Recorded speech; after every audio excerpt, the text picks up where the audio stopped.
Assalamualaikum warahmatullahi wabarakatuh. Perkenalkan, nama saya Nadia Putri Budiani. Saya dari Komunikasi Penyiaran Islam dengan NIM 0101242071. Innal hamdalillahi nahmaduhu wa nastaghfiruhu wa nasta'inuhu wa na'udzu billahi min syururi anfusina wa min sayyiati a'malina may yahdihillahu fala mudilla wa may yudhlil fala hadiyalah. Asyhadu an la ilaha illallah wahdahu la syarikalah wa asyhadu anna Allahumma salli wa sallim wa barik ala Muhammad wa ala ali Muhammad, amma ba'du. Kesempatan ini saya akan membahas hadis ke-15 yang berjudul Keindahan berkata baik kepada orang lain dan memuliakan orang lain. Mari kita sama-sama renungin serta dengarkan sebuah hadis yang sangat indah dan sangat bermakna ini. Hadis ke-15 ini terdapat di dalam Alkitab Arba'in An-Nawawi yang berbunyi An Abi Hurairah radhiyallahu anhu anan Nabi sallallahu alaihi wasallam qala man kana yu'minu billahi wal yawmil akhir falyaqul khaira aw liyasmut wa man kana yu'minu billahi wal yawmil akhir falyukrim jarahu wa man kana yu'min billahi wal yawmil akhir falyukrim doifah. Diriwayatkan oleh Bukhari dan Muslim. Artinya, barang siapa yang beriman kepada Allah di hari akhir, maka hendaklah ia berkata baik atau diam. Dan barang siapa yang beriman kepada Allah di hari akhir, maka hendaklah ia memuliakan tetangganya. Barang siapa yang beriman kepada Allah di hari akhir, maka hendaklah ia memuliakan tamunya. Teman-teman, hadis ini mengajarkan kita tentang 3 hal yang penting dalam kehidupan sebagai mukmin yang sejati.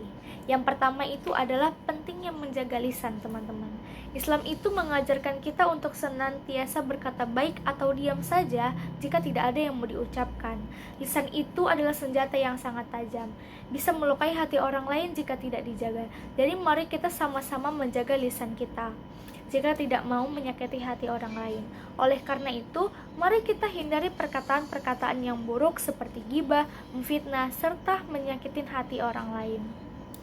Kayu yang ditokok oleh paku, ketika pakunya itu dicabut, itu bekasnya akan masih ada. Sama seperti ketika kita menyakitin hati orang lain, ketika kita sudah meminta maaf kepada orang lain, itu bekas sakit hati atau bekas ucapan-ucapan yang kita lontarkan kepada mereka itu masih membekas di dalam hatinya.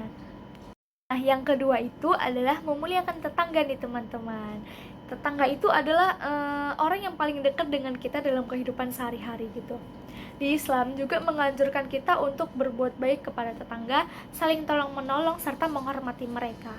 Ketika contoh kecil, ketika misalkan tetangga kalian mengalami kesulitan, kita harus membantu. Ketika tetangga kita mengalami kekurangan, kita harus membantu. Ketika tetangga kita meninggal, kita harus membantu. Kita harus membantu menguburi dan segala macam gitu.